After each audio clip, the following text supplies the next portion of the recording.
सहकारी शिवसेना नेते भास्करराव, शिवसेना उपनेते विजयराव कदम, विक्रांत जाधव, सर्वच पदाधिकारी आणि उपस्थित शिवसैनिक बंधूंनो भगिनी, आता जाधव नामांनी दोन्ही हातांनी एवढ्या तलवारी फिरवल्यानंतर आपल्याला आणखी काही सांगावं असं राहिलंय असं मला वाटतं.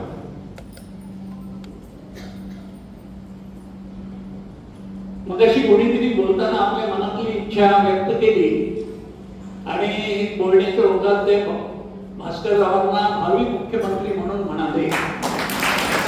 मला पण आनंद झाला. मी पण तो दिवस बघायला आतुर आहे. पण नुसत्या टाळ्या वाजूनही होणार नाही.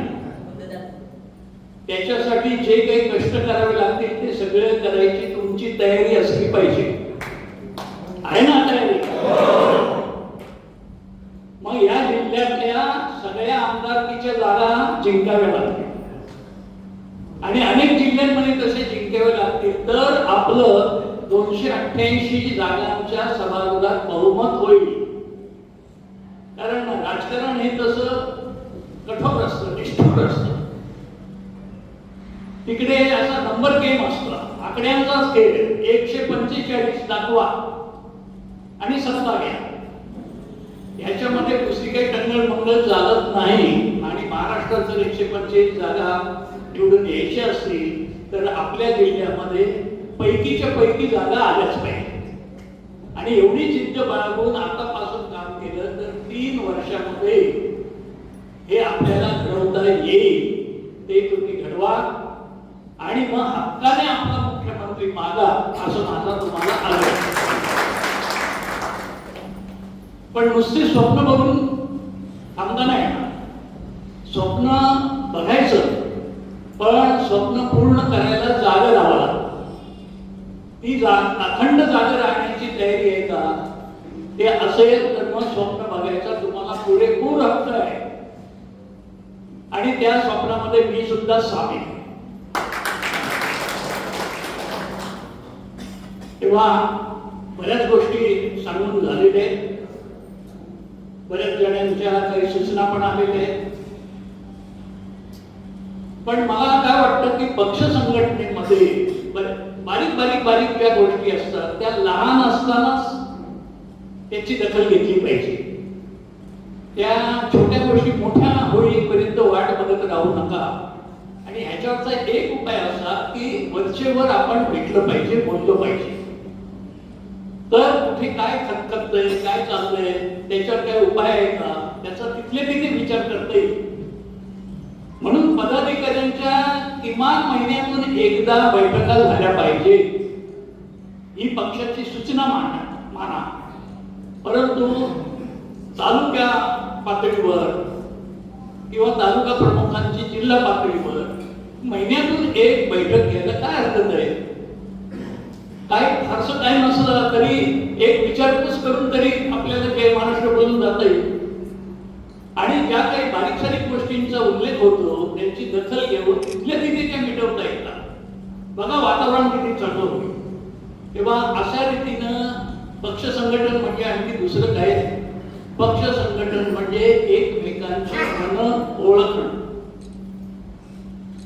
दुसऱ्यांच्या मनामध्ये काय चाललंय याची जाणीव ठेवणं आणि त्याप्रमाणे आपल्याला ज्या काही गोष्टी करायच्या आहेत, सुधारणा करायच्या आहेत त्या ताबडतोबीने करा. पक्ष संघटन मजबूतच होईल.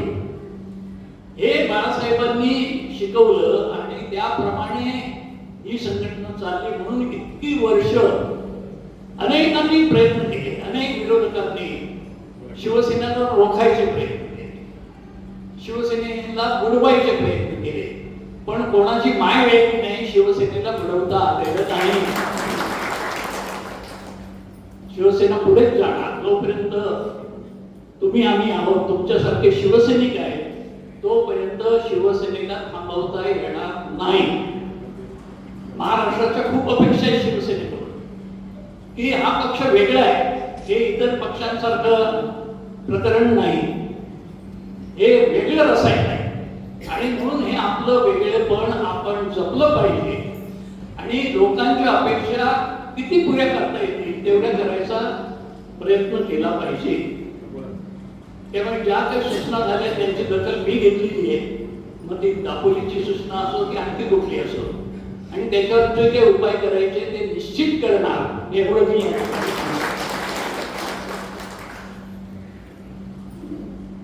आता अयोध्येच्या प्रकरणामध्ये काहीतरी समिती नेमायचं चाललंय.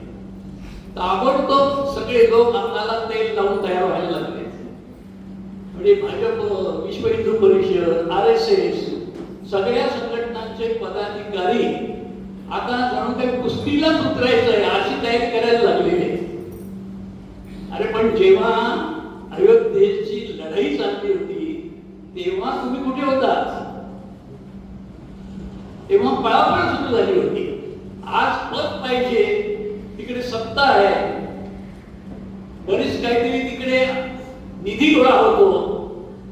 अयोध्येमध्ये मी ऐकलंय की ज्या दान पेट्या ठेवलेल्या आहेत त्या इतक्या भरून जातात की पुन्हा पुन्हा रिकाम्या करून परत ठेवावे लागतात आणि मोजायला अनेक माणसं नेमावी लागतात, ते पैसे मोजायला. एवढं भारताचं अयोध्येवर प्रेम आहे. भारतीय माणूस म्हटला की रामाच्या नावानं मिळावा, आणि तो तिथे अयोध्येत गेल्यानंतर प्रत्येकाची एक इच्छा असते की आयुष्यातून एकदा तरी अयोध्येत जाईल आणि रामाच्या पायावर डोकं ठेवेल. तो रिकामा परत येत नाही. आपल्या कुवतीप्रमाणे काही ना काहीतरी तिथे त्या दानपेटीत टाकतो आणि त्या दानपेट्या ओसंडून वाहतात. ते मोजायला माणसं नेमावी आणि त्याच्यातूनच आता ही गडबड झाली. आणि मग भाजपच्या नेत्यांना हे कळल्याबरोबर प्रत्येकाची आता चढावड सुरू झाली आहे की मला तिथे नेमा त्या समितीवर. पण ही चढावड आज करताय जेव्हा अयोध्येची लढाई सुरू होती आणि राम जन्मभूमी मुक्त करायची, मोकळी करायची म्हणून जेव्हा आंदोलन सुरू झालं होतं तेव्हा त्या ठिकाणी सरकार आपलं नव्हतं, म्हणजे आपल्या विचारांचं नव्हतं, भाजपचंही नव्हतं, मुलायमसिंग यादवचं सरकार होतं. आणि त्यांनी धमकी देऊन टाकली होती की अयोध्येमध्ये येऊन जे गडबड करतील त्यांना मी त्या शरयू नदीमध्ये बुडवेल. अशी बोलेपर्यंत त्याची पाळी गेली होती. त्या अख्ख्या हिंदुस्थानातून त्याला कोणी उत्तर दिलं नाही. एकच आवाज होता की अयोध्येमध्ये जाणाऱ्या कारसेवकांना, त्यांना कारसेवक म्हणायचे, अयोध्येमध्ये जायचे, केसालाही धक्का लागला तर मी अख्ख्या हिंदुस्थानात रक्ताचे पाठ व्हावे. हे बोलणारे आणखी कोणी नव्हतं. आणखी कोण असणार? हिंदुहृदय सम्राट बाळासाहेब ठाकरे यांनी हा इशारा दिला. आणि मग कारसेवकांचे जथेच्या जथे हिंदुहृदय सम्राट शिवसेना प्रमुख माननीय बाळासाहेब ठाकरे आपल्या राज्यघटनेचे शिल्पकार भारतरत्न डॉक्टर बाबासाहेब आंबेडकर यांना अभिवादन करतो. आपल्या पक्षाचे पक्षप्रमुख आणि महाराष्ट्र राज्याचे माजी मुख्यमंत्री आदरणीय उद्धवसाहेब ठाकरे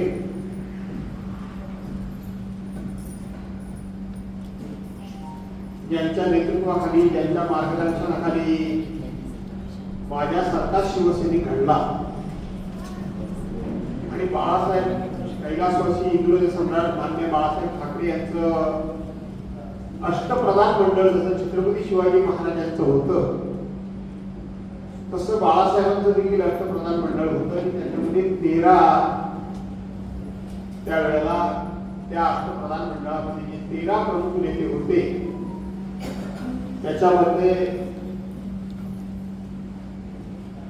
बाळासाहेबांच्या पासूनचे शिवसेनेचे नेते, माजी उद्योगमंत्री आदरणीय उद्धवसाहेब, आपले देसाई साहेब, उपनेते विजयराव कदम, जिल्हा प्रमुख विक्रांत जाधव, श्री शिंदे, श्री माडी, श्री काते, श्रीयुत बाई, श्रीयुत जाधव सर, सुभाष जाधव सर, तर उभ्यातले दुसरे सुभाष जाधव, विद्या महाराज निवळकर, सचिन निकम, आमचा गोळकर, त्याचबरोबर प्रीतम वंजारे, अशोकराव नरावडे, ऋषी गुजर, आमचा अजित मोरे, अजित जाधव, या आमच्या ममताताई, विलास गुरव, अरुणाताई, परत सिद्धिताई सुर्वे, सर्व उपस्थित सर्व पक्षाचे पदाधिकारी, लोकप्रतिनिधी, बांधवांनो, भगिनींनो आणि सहकारी मित्रांनो, बांधवांनो, भगिनींनो, खरं तर मी तर तुमच्यासमोर कायमच बोलतोय, त्यामुळे आज मी काय बोलणं महत्वाचं नाहीये. आज आपल्या सर्वांना बरेच वर्षानंतर आदरणीय देसाई साहेबांचं मार्गदर्शन अत्यंत महत्वाचं आहे.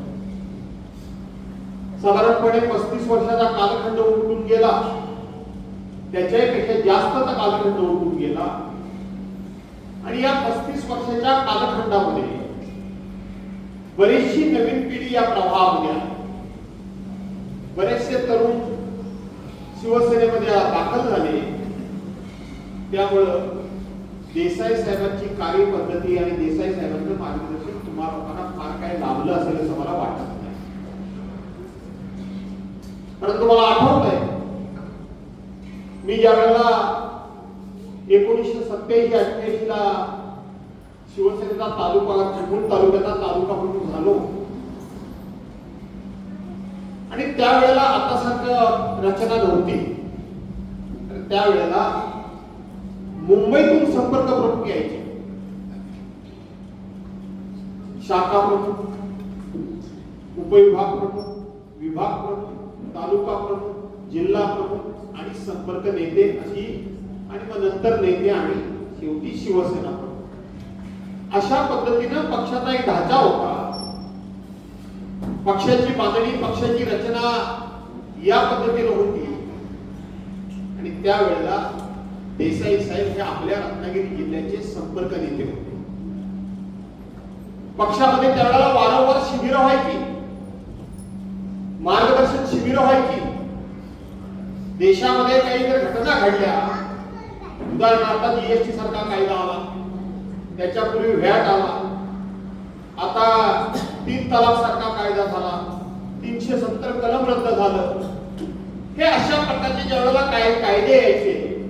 आता उदाहरण सांगितलं तुम्हाला, अशा प्रकारे देशामध्ये किंवा राज्यामध्ये काही महत्वाचे निर्णय झाले तर त्या निर्णयाची आपल्या शिवसैनिकांना, आपल्या पदाधिकाऱ्यांना सखोल अशी माहिती व्हावी, पक्षांतर्गत मागणीची सखोल अशी माहिती व्हावी.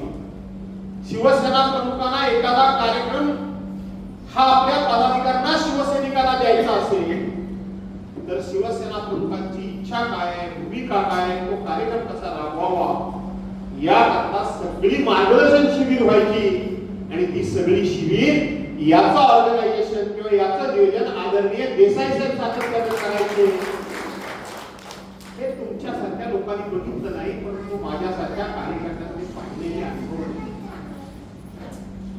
काय मी पाहिलंय, मी अनुभवलंय. त्यावेळेला स्वतः शिवसेना प्रमुख मान्य बाळासाहेब ठाकरे हे त्या शिबिरामध्ये विषय ऐकायला स्वतःहून येऊन बसायचे बऱ्याच वेळेला. आणि बरीचशी शिबिरं अशी झालेली होती. मी नशीबवान आहे की त्या शिबिरामध्ये ग्रामीण भागातल्या विषयासंदर्भामध्ये किंवा जिल्हा परिषदमध्ये, मी त्यावेळेला जिल्हा परिषदेचा सदस्य होतो आणि म्हणून जिल्हा परिषदे संदर्भामध्ये किंवा ग्रामीण भागातल्या विकासासंदर्भामध्ये चर्चासत्र जर असायचं तर आदरणीय देसाई साहेब न चुकता बुलढाण्याचे प्रताप जाधव आता तिकडे गेले आणि दुसरा कोकणातून भास्कर जाधव याला बोलायला हमखास द्यायचे, हमखास द्यायचे. अशा देसाई साहेबांच्या नेतृत्वाखाली आपण जास्त वेळ घेणार नाही, म्हणून आजच्या दिवसाच्या निमित्तानं हे सगळं सांगणं समोयित आहे. ज्याने देसाई साहेबांना बघितलं त्यांना असं वाटतं की देसाई साहेब अत्यंत सौम्य प्रकृतीचे आहे. कमी बोलतात ही गोष्ट खरी आहे, परंतु ते आक्रमक स्वभावाचे नाही, ते असे संघर्ष करणारे नाही असं लोकांना वाटायचं. माझ्या जीवनातला मी एक प्रसंग सांगतो.